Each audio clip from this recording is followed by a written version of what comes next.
सीताराम सीताराम सीताराम। आज जो है संक्षिप्त रामायण सुना रहा हूँ। रामचरितमानस में आया है उत्तरकांड में। उससे पहले एक दोहा और एक श्लोक का पाठ करूँगा। ग्रंथ पंत सब जगत के बात बतावत तीन, राम हृदय मन में दया तन सेवा में लीन। तो संत कहते हैं सभी ग्रंथ सभी पंथ संसार में केवल तीन बात बताते हैं। बोले हृदय में धनुष बाणधारी राम जी हो, मन में दया हो और सेवा शरीर सेवा में लगा रहे तो जीवन सफल हो जाएगा। राम कुंद इंदुदर गौर सुंदरम, अंबिका पतिम भीष्ट सिद्धिदम, कारुणिक कलकंज लोचनम, नौमि शंकर मनंग मोचनम। तो तुलसीदास जी सबसे पहले वंदना करते हैं। कहते हैं कुंद के फूल, चंद्रमा और शंख के समान सुंदर जो गौरवर्ण हैं, जगजननी श्री पार्वती जी के पति हैं, वांछित फल के देने वाले हैं, दुखियों पर सदा दया करने वाले हैं, सुंदर कमल के समान नेत्र वाले हैं, कामदेव से छुड़ाने वाले हैं, उन कल्याणकारी भगवान श्री शंकर जी को मैं नमस्कार करता हूँ। राम अब यहाँ से संक्षिप्त रामायण जो श्री रामचरितमानस जी में आई है उसको मैं सुना रहा हूँ। तो नाथ कृतारथ भयऊ में तव दर्शन खगराज, आय सुदेव सो करऊँ अब प्रभु आयऊ के काज। सदा कृतारथ रूप तुम कह मृदु बचन खगेश, जेहि के अस्तुति सादरो निज मुख कीन महेश। सियावर रामचंद्र पद जय शरणम शंकर हरिओम। श्री राम जय राम जय जय राम, श्री राम जय राम जय जय राम। तो ये जो कथा है ये श्री रामचरितमानस के उत्तरकांड में आती है। एक दफे गरुड़ जी को संदेह हो गया कि जिन भगवान का मैं वाहन हूँ उनको एक मामूली राक्षस ने नाग फांस में बांध दिया। तो बताओ ये कैसे भगवान हैं जिनका नाम लेते ही मनुष्य भवसागर पार हो जाता है। उन भगवान को एक राक्षस नाग फांस में बांध दे, ये बड़े अचरज की बात है। तो अंदर उनकी खलबली मच गई। आखिर क्यों हुआ, क्या हुआ, क्यों हुआ, क्या हुआ। काम पर मन लगा नहीं, कुछ भी उथल पुथल चल रही है। नारद जी के पास गए कि महाराज ऐसा कैसे हो गया। नारद जी हंसने लग गए, कहने लग गए ये भगवान की माया है, मुझे भी इसने बहुत बार नचाया है और तुम पे भी आज वही माया लगी है। तुम ऐसा करो शिव जी के पास जाओ, शिव जी शंका का समाधान कर देंगे तुम्हारा। तो गरुड़ जी उड़ते उड़ते शिव जी के पास गए। तो शिव जी उस समय कहीं जा रहे थे अपनी धर्मपत्नी पार्वती जी के साथ। तो रास्ते में ही गरुड़ जी ने बात कह दी भगवान के नाग फांस से बंधने वाली। भगवान हंसने लग गए। बोले भगवान शिव जी बोले इस माया ने मुझे भी बहुत नचाया है, तुमको भी वही माया लग गई है। मैं तुमको समझाता, इतना मेरे को समय नहीं है अभी। फिर हम रास्ते में मिले हैं और फिर तुम पक्षी हो, मैं जो है मनुष्य रूप में हूँ, इसलिए मेरा समझाना उचित नहीं है। तुम ऐसा करो यहाँ से नीलगिरी पर्वत पर चले जाओ उत्तर दिशा में। वहाँ भगवान के परम भक्त रहते हैं श्री काकभूषण जी, कौवे का शरीर है। वे राम भक्ति में परम जो है प्रवीण हैं। वो निरंतर वहाँ पक्षियों को भगवान की कथा ही रात दिन सुनाते रहते हैं। कई कल्प बीत गए हैं, उनकी कथा निरंतर चलती रहती है।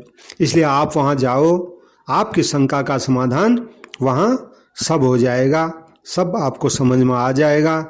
तो शिव जी के चरणों में प्रणाम करके गरुड़ जी उड़ पड़े सीधा नीलगिरी पर्वत पर, जहाँ कागभूषण जी महाराज भगवान राम जी की कथा निरंतर सुना रहे थे। तो जैसे वहाँ पहुँचे तो वहाँ से ये कथा संक्षिप्त रामायण शुरू होती है। ये संक्षिप्त रामायण भी कागभूषण जी ने ही गरुड़ को सुनाई। तो जैसे वहाँ पहुँचे कागभूषण जी ने पक्षियों के राजा गरुड़ जी का आदर पूजन किया और बैठने के लिए उनको आसन दिया। फिर कहा, हे नाथ, हे पक्षीराज, आपके दर्शन से आज मैं कृतार्थ हो गया। महाराज, अब मुझे जो आप आज्ञा दें मैं वही करूं। हे प्रभु, आप ये बताइए, आप यहाँ आज किस काम के लिए आए हैं? तो पक्षीराज गरुड़ जी ने कोमल वचन कहे, आप तो सदा ही कृतार्थ रूप हैं, जिनकी बड़ाई स्वयं महादेव जिन्हें आदर पूर्वक अपने मुख से की है। गरुड़ जी ने कहा, कागभूषण जी को, आप तो सदा कृतार्थ हैं, आपकी बड़ाई में भगवान शिव जी के मुख से खुद अभी सुन के आया हूँ। और कहा गरुड़ जी ने, हे तात, सुनिए, मैं जिस कारण से आपके पास आया था वह सब कार्य तो यहाँ आते ही अपने आप पूरा हो गया है। फिर मुझे आपके दर्शन भी हो गए हैं। आपका परम पवित्र आश्रम देखकर ही मेरा मोह, मेरा संदेह और अनेक प्रकार के जो भ्रम थे वो सब चले गए हैं। अब महाराज, भाई एक विनती है मेरी आपसे, अब श्री राम कथा अति पावन, सदा सुखद दुख पुंज न सावन, सादर तात सुनाव मोहि, बार बार बिनवऊं प्रभु तो ही। आप तो हे तात, आप मुझे श्री राम जी की अत्यंत पवित्र करने वाली और सदा सुख देने वाली और दुख समूह का नाश करने वाली कथा आदर पूर्वक सुनाइए। हे प्रभु, मैं बार बार आपसे यही विनती करता हूँ। तो गरुड़ जी की विनम्र, सरल, सुंदर, प्रेमयुक्त, सुखप्रद और अत्यंत पवित्र वाणी सुनते ही कागभूषण जी के मन में बड़ा आनंद हुआ, बड़ा उत्साह हुआ और वे श्री रघुनाथ जी के गुणों की कथा कहने लग गए। तो शिव जी भी पार्वती जी को एक कथा सुना रहे हैं। शिव जी कहते हैं, पार्वती, प्रथम ही अति अनुराग भवानी, रामचरित सर कहिस बखानी। सबसे पहले उन्होंने बड़े ही प्रेम से रामचरितमानस सरोवर का रूपक समझाकर कहा, फिर नारद जी का अपार मोह और फिर रावण के अवतार की कथा सुनाई। सरोवर का रूपक कहने का मतलब यह है, भगवान की कथा के जो लाभ हैं वो शिव जी ने पार्वती जी को सुनाए और उसके बाद प्रभु के अवतार की कथा का वर्णन किया। उसके बाद मन लगाकर श्री राम जी ने जो बाल लीलाएं की थी उनको जो है कागभूषण जी ने गरुड़ जी को सुनाई। अन्य भी पक्षी बैठे थे। बाल चरित कही विविध विधि, मन मह परम उछाह, ऋषि आगवन कहिस पुनि, श्री रघुवीर विवाह। यहाँ पर संक्षिप्त रामायण है, इसलिए जल्दी जल्दी पूरी रामायण पूरी होगी।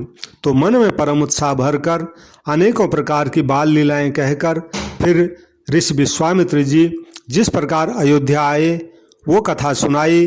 फिर जैसे भगवान ऋषि विश्वामित्र जी के पास के साथ जनकपुर आदि गए, रास्ते में जो उन्होंने अहिल्या का उद्धार किया, गंगा स्नान किया और उसके बाद जिस प्रकार भगवान श्री सीताराम जी का विवाह हुआ वो पूरी कथा सुनाई। और बहुरी राम अभिषेक प्रसंगा, पुण्य निप बचन राज रस भंगा। फिर राम जी के राज्याभिषेक का प्रसंग कहा।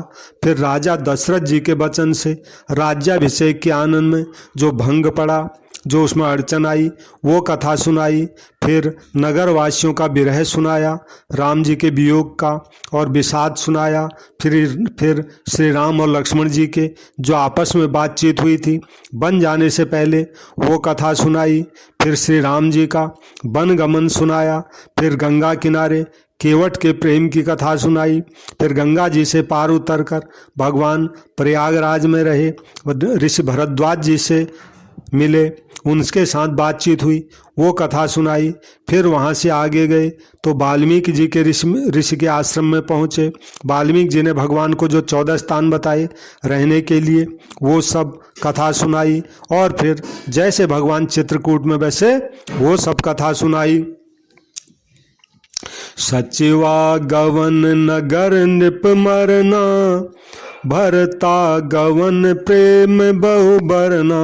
फिर मंत्री सुमंत जी भगवान राम जी को श्रृंगबेरपुर गंगा किनारे छोड़कर, वहाँ तक छोड़कर फिर जैसे अयोध्या में लौटे वो कथा सुनाई। फिर राजा दशरथ जी का राम जी के वियोग में जो मरण हुआ वो कथा सुनाई। फिर जो है भरत जी का नैनीहाल से अयोध्या में आना और भरत जी का विरह, भगवान रामचंद्र जी के प्रति उनका जो प्रेम था वो वर्णन किया। फिर राजा दशरथ की अंत्येष्टि क्रिया करके नगरवासियों को साथ लेकर भरत जी वहाँ गए चित्रकूट में, जहाँ सुख की राज प्रभु श्री रामचंद्र जी थे, ये कथा सुनाई। फिर श्री रघुनाथ जी ने उनको, भरत जी को बहुत प्रकार से समझाया, जिससे वे भगवान की चरण पादुका लेकर अयोध्यापुरी लौट आए। ये सब कथा काकभूषण जी ने विस्तार से और अमृत के समान वचन कहकर गरुड़ जी को सुनाई। फिर भरत जी की नंदग्राम में भरत जी कैसे रहते हैं उनकी रीति बताई। फिर इंद्रपुत्र जयंत ने जो नीच करनी की थी, सीता जी के चरणों में जो चोंच मारा था, वो जो है कथा सुनाई। फिर भगवान महाराज अत्रि जी के आश्रम में गए और उनका जो मिलन हुआ वो जो है वर्णन किया। फिर जब वहाँ से आगे बढ़े, कहि विराध बद जेहि विधि, देह तजी सरभंग, वर्ण छुति क्षण प्रीति पुनि, प्रभु अगस्त्य सतसंग। फिर काकभूषण जी ने जिस प्रकार राक्षस विराध का वध भगवान ने किया, और फिर सरभंग ऋषि ने जैसे चिता में बैठ करके भगवान के सामने भगवान के दर्शन करते करते अपने शरीर का त्याग किया, वो प्रसंग कहा।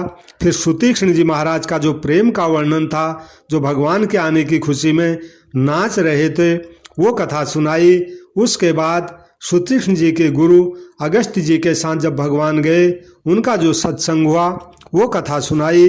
फिर कही दंडक बन पावन ताई, गीत मयत्री पुनिते गाई। फिर भगवान दंडक वन को पवित्र करना कहकर फिर काकभूषण जी ने गृध्रराज के साथ यानी जटायु जी के साथ जो भगवान की मित्रता थी उसका वर्णन किया। फिर जिस प्रकार भगवान ने पंचवटी में निवास किया और उसकी नाक काटी शूर्पणखा की और सब मुनियों का भय नाश किया वो सब कथा सुनाई। और फिर जैसे लक्ष्मण जी को भगवान ने सुंदर उपदेश दिया वहाँ, और शूर्पणखा की नाक कान काट के कुरूप किया, वो सब वर्णन किया। फिर जो है जैसे भगवान ने खरदूषण का वध किया, जिस प्रकार रावण ने सब समाचार जाना, वो सब जो है विस्तार से बखान कर कहा। फिर महाराज जिस प्रकार रावण और मारीच की आपस में बातचीत हुई मृग बनने की, वो सब कथा काकभूषण जी ने गरुड़ जी को सुनाई।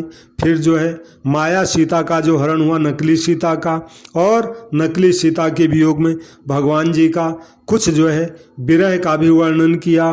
फिर पुण्य प्रभु गीध क्रिया जिम कीन्ही, बध कबंद सबरी गति दीनी। फिर प्रभु ने गिद्धराज जटायु की जिस प्रकार अंत्येष्टि क्रिया अपने हाथों से की, वो सब कथा सुनाई। उसके बाद कबंद राक्षस था एक, जिसका मुंह पर ही पेट था, उसका वध भगवान ने जैसे किया वो कथा सुनाई। फिर भगवान माता सबरी जी के आश्रम में गए, वहाँ उनकी भाव भक्ति की जो है चर्चा की, और फिर भगवान ने जैसे सबरी को परम गति दी, और जिस प्रकार विरह वर्णन करते हुए भगवान फिर पंपा सरोवर के किनारे गए, वो सब जो है कथा सुनाई। फिर भगवान और नारद जी का जो संवाद हुआ, पंपा सरोवर के किनारे वो सब कथा कही। उसके बाद भगवान जब आगे चले तो हनुमान जी के मिलने का प्रसंग कहकर फिर भगवान और सुग्रीव के मित्रता का वर्णन किया। फिर जैसे बाली के प्राण नाश किया यानी बाली का वध भगवान ने किया वो सब कहा। फिर कपिहि तिलक कर प्रभु कृत शैल प्रवर्षन बास वर्णन बरसा शरद अरु राम रोष कपित्रास। फिर सुग्रीव का भगवान ने राज तिलक किया और फिर भगवान प्रवर्षण पर्वत पर 4 महीने के लिए चले गए जो है वर्षा ऋतु में, तथा फिर वहाँ वर्षा ऋतु का और शरद ऋतु का वर्णन किया। और श्री राम जी का सुग्रीव पर जो गुस्सा आ गया था, क्यों अभी तक क्यों नहीं आया, वो कथा सुनाई। फिर सुग्रीव का भय आदि प्रसंग काकभूषण जी ने विस्तार से गरुड़ जी को सुनाए। फिर जिस प्रकार वानरराज सुग्रीव ने वानरों को भेजा और वे सीता जी की खोज में जिस प्रकार चारों दिशाओं में गए और जिस प्रकार उन्होंने उस बिल में प्रवेश किया जहाँ स्वयं प्रभा रहती थी और वो कथा सुनाई।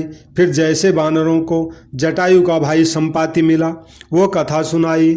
और फिर संपाति से सब कथा सुनकर पवन पुत्र हनुमान जी जिस तरह समुद्र को लांघ गए, फिर हनुमान जी ने जैसे लंका में प्रवेश किया, फिर जैसे सीता को वहाँ पहुंचकर धीरज दिया, वो पूरी कथा काकभूषण जी ने गरुड़ जी को सुनाई। फिर हनुमान जी ने अशोक वन को उजाड़ कर रावण को समझाकर लंकापुरी को जलाकर फिर जैसे उन्होंने समुद्र को इस पार के लिए लांगा, जिस प्रकार सब बानर वहाँ आए भगवान जी के पास आकर श्री जानकी जी की कुशल सुनाई, वो कथा सुनाई। फिर जिस प्रकार सेना सहित श्री रघुवीर जाकर समुद्र के तट पर उतरे और जिस प्रकार विभीषण जी आकर उनसे मिले वो सब कथा, और समुद्र के ऊपर जो पुल बांधा उसकी कथा काकभूषण जी ने गरुड़ जी को सुनाई। और पुल बांधकर फिर जिस प्रकार बानरों की सेना समुद्र के पार उतरी और जिस प्रकार वीर श्रेष्ठ बाली पुत्र अंगद दूध बनकर लंका में गए वो सब कथा सुनाई। अब निश्चर कीस लड़ाई बरनिश विविध प्रकार कुंभकर्ण घन नाद करो बल पौरुष संहार। फिर राक्षसों और बानरों का जो भयंकर युद्ध हुआ उसका तो काकभूषण जी ने अनेकों प्रकार से विस्तार से वर्णन किया। फिर कुंभकर्ण और मेघनाथ के बल की, उनके पुरुषार्थ की और उनके वध की सारी कथा कही। नाना प्रकार के राक्षसों के मरण की और श्री रघुनाथ जी और रावण के अनेक प्रकार के युद्ध का वर्णन किया। फिर रावण वध, मंदोदरी जी का शोक, विभीषण का राज्याभिषेक, देवताओं का शोक रहित होना कहकर फिर सीता जी और श्री रघुनाथ जी के मिलाप की कथा सुनाई। सीता रघुपति मिलन बहोरी सुरन कीन स्तुति कर जोरे पुण्य पुष्पक चढ़ कपिन समेता अवध चले प्रभु कृपा निकेता। और फिर जिस प्रकार से देवताओं ने हाथ जोड़कर भगवान की स्तुति की और फिर जैसे बानरों समेत पुष्पक विमान पर चढ़कर कृपा के धाम प्रभु अवधपुरी को चले वो पूरी कथा विस्तार से कही। और फिर जिस प्रकार भगवान श्री राम जी अपने नगर अयोध्यापुरी में आए वे सब उज्ज्वल चरित्र काकभूषण जी ने विस्तार पूर्वक वर्णन किए। फिर उन्होंने श्री राम जी का जो राज्याभिषेक हुआ सुंदर वो कथा कही। शिव जी कथा सुनाते हुए कहते हैं, पार्वती श्री अयोध्यापुरी का और अनेक प्रकार की राजनीति का वर्णन करते हुए काकभूषण जी ने वो सब कथा जो है सुनाई गरुड़ जी को, जो भवानी मैंने तुमको कही है। सारी राम कथा सुन करके पक्षराज गरुड़ जी मन में बहुत आनंदित हुए और अब बोलने लग गए, कहने लग गए, गयऊँ मोर संदेह सुनेऊ सकल रघुपति चरित भयऊँ राम पद नेह तो प्रसाद बायस तिलक। श्री रघुनाथ जी के महाराज आपके श्रीमुख से मैंने सब सुंदर सुंदर चरित्र सुने, इससे मेरे मन में जो भी संदेह था वो सब चला गया है। हे काक शिरोमणि, आपके अनुग्रह से श्री राम जी के चरणों में अब मेरा प्रेम भी हो गया है। मोह भयों अति मोह प्रबंधन मोह निरखी चिदानंद संदोह राम विकल कारण कौनो। महाराज, युद्ध में भगवान को नागपाश से बंधन में देखकर मुझे अत्यंत मोह हो गया था कि श्री राम जी तो सच्चिदानंद घने, आखिर वे किस कारण व्याकुल हैं? क्योंकि मैंने उनका बिल्कुल लौकिक मनुष्यों का सा चरित्र देखकर मेरे हृदय में भारी संदेह हो गया था। अब मैं उस संदेह को अपने लिए फायदेमंद मानता हूँ। कृपा निधान ने मुझ पर ये बड़ा अनुग्रह किया। अगर वो मुझे संदेह नहीं होता तो महाराज आपके दर्शन मुझे कैसे होते और कैसे मैं आपके श्रीमुख से ये सुंदर कथा को सुनता। रघुवंश भूषण चरित यह नर, कह सुनहि जे गावहि। कलिमल मनोमल धोई बिनु श्रम, राम धाम सिधावहि। सत पंच चौपाई मनोहर, जान जो नर उर धरे। दारुण अविद्या पंच जनित, विकार श्री रघुबर हरे। दारुण अविद्या पंच जनित, विकार श्री रघुबर हरे। तुलसीदास जी महाराज कथा के अंत में कहते हैं, जो मनुष्य रघुवंश के भूषण श्री राम जी का ये चरित्र कहते हैं या सुनते हैं या उसको गाते हैं, वे कलयुग के पाप और मन के मैल को धोकर बिना ही परिश्रम श्री राम जी के परम धाम को चले जाते हैं। और अधिक तो मैं क्या कहूँ, जो मनुष्य 5-7 चौपाइयों को भी मनोहर जान करके उनको अपने हृदय में धारण कर लेता है, उसके भी 5 प्रकार की अविद्याओं से उत्पन्न विकारों को भगवान श्री रामचंद्र जी हर लेते हैं। अर्थात सारे रामचरित की तो बात ही क्या, जो उनमें से मात्र 5-7 चौपाइयों को भी समझकर उनका अर्थ अपने हृदय में धारण कर लेते हैं, उनके भी अविद्याजनित सारे क्लेश श्री राम जी हर लेते हैं। धारण करने का मतलब उन चौपाइयों को के अनुसार अपना जीवन बना दे, तो भगवान उनके सारे संकटों को हर लगाते हैं। शिव जी कहते हैं, पार्वती राम उपासक जे जग माही, ये सम प्रिय तन कर कछु नाही। जगत में जितने भी राम जी के भक्त हैं, उनको इस राम कथा के समान कुछ भी प्रिय नहीं है। रघुपति कृपा जथामति गावा, मैं यह पावन चरित सुहावा। श्री रघुनाथ जी की कृपा से मैंने यह सुंदर और पवित्र करने वाला चरित्र अपनी बुद्धि के अनुसार गाया है। तुलसीदास जी कहते हैं, यही कलिकाल न साधन दूजा, जोग यज्ञ जप तब व्रत पूजा। राम ही सुमिरिय गाय राम ही, संतत सुनिय राम गुणग्राहमहि। तुलसीदास जी कहते हैं, अंत में इस कलिकाल में योग यज्ञ जप तप व्रत और पूजन आदि कोई दूसरा साधन हो नहीं सकता। बस श्री राम जी को स्मरण करना, राम जी के ही गुण गाना और निरंतर राम जी के ही गुण समूह को कानों से सुनना चाहिए। पतितों को पवित्र करना, जिनका महान जो है बाना है, ऐसा कवि वेद संत और पुराण कहते हैं। अरे मन, तू कुटिलता त्याग कर उन्हीं भगवान को भज। राम जी को भजने से बता आज तक किसने सुंदर गति नहीं पाई है।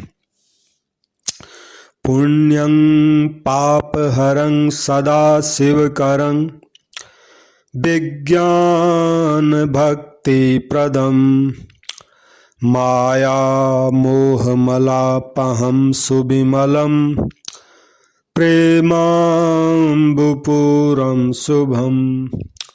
श्रीमद्रामचरितमानसमिदं भक्त्यावगाहन्ति ये, ते संसार पतंग घोर किरणैर दह्यन्ति नो मानवा।